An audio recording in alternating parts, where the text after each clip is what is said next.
Yo, what's good? This your boy Lessel Power, and welcome to my first Helldivers 2 build video. This setup is for the Terminids on Helldive difficulty. I call it the Terminid Exterminator. I'll be going over weapons, stratagems, and armor while showing you guys some amazing gameplay. This is one out of a two-part series. I'm doing one setup with the automatons and one setup with the Terminids. But if you want more Helldivers 2 content from me, don't forget to like, comment, subscribe. Let's get into the build. Starting off, for your primary weapon, you want to be running the SG-225 Breaker or the Breaker Incendiary. This is the strongest primary weapon if you ask me. I tried all of the other weapons and they fall off hard at close range. These shotguns also have amazing range and they're capable of taking down tanks quickly once you break off their leg armor.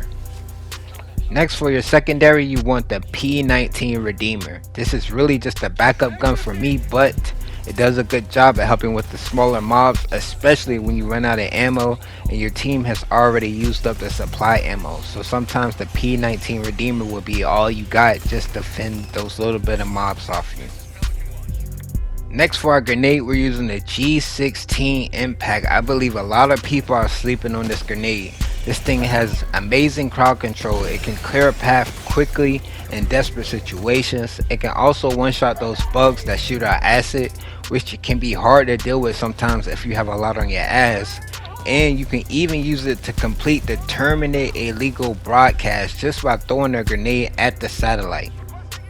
Next, let's get into the stratagems. If you ask me, everyone needs a railgun. It's the best weapon in the game for Helldive difficulty, hands down. It can stun all enemies.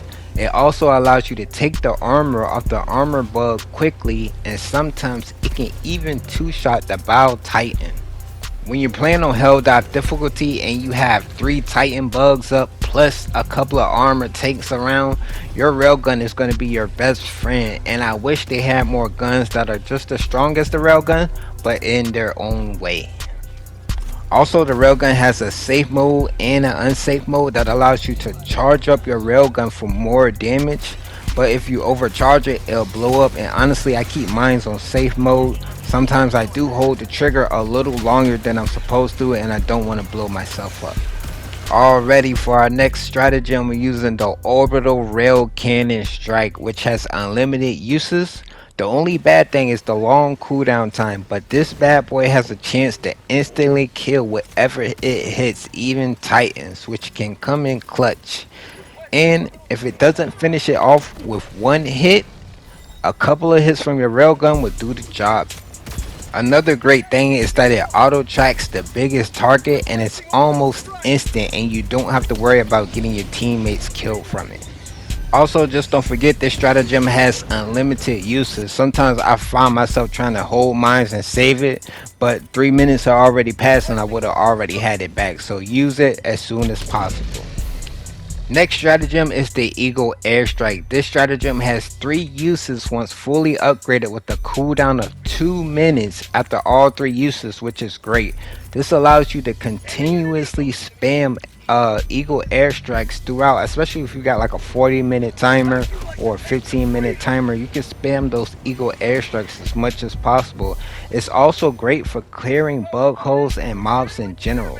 Sometimes if you just throw an Eagle Airstrike right into the middle of a bug hole, you can completely clear it with one Eagle Airstrike, but the larger bug holes might take a few more. I also tried the 500 kg Airstrike. I found out that the Eagle Airstrike was just more effective than that one. Next stratagem is the Guard Dog Rover. Against the Terminids, this thing is a beast. If you're looking to put out as much damage as possible, run this. It's like passive damage that allows for great crowd control. This drone can get enemies off your back in a second, especially the smaller ones. And most likely this drone will get 100 more kills than you. There's a lot of times when you're playing the Helldive difficulty and you're just running around, but your drone can keep doing that passive damage for you. I see a lot of people running shield in the Helldive, especially when I'm fighting against the Terminids. But I like to run my drone because it's gonna allow you to put out that damage. Sometimes I get up to 500, 400 kills just because I'm running my drone. Lastly, we're gonna knock out the armor. The helmet and the cape are basically just cosmetic, so feel free to run what you want. The armor I like to run is the CM21 Trench Paramedic. This armor has a speed of 531, but the best thing about it is the passive bonus med kit, which gives you 2 additional stems, so in total you will have 6 stems. But it also increases the stem effect duration by 2 seconds. To me, stems are your lifeline because soon as you pop one, this allows you to take more damage than you can normally take, and that way you can get your footing back running around in Helldive difficulty. Well, that's it for the Terminid Exterminator build. Helldivers 2 has turned out to be one of my favorite co-op shooters of all time. The gameplay is just epic. It has a beautiful explosions, it's action packed, and this game just offers you something else that other games can't. It's been a long time since I enjoyed a co-op shooter, and making it all the way to Helldive difficulty is just an experience I won't forget for a long time. But that's the end of the video. Don't forget to like, comment, subscribe. I appreciate all you guys for coming through and checking out my builds. I'm always grateful, man. Deuces. Tagging that.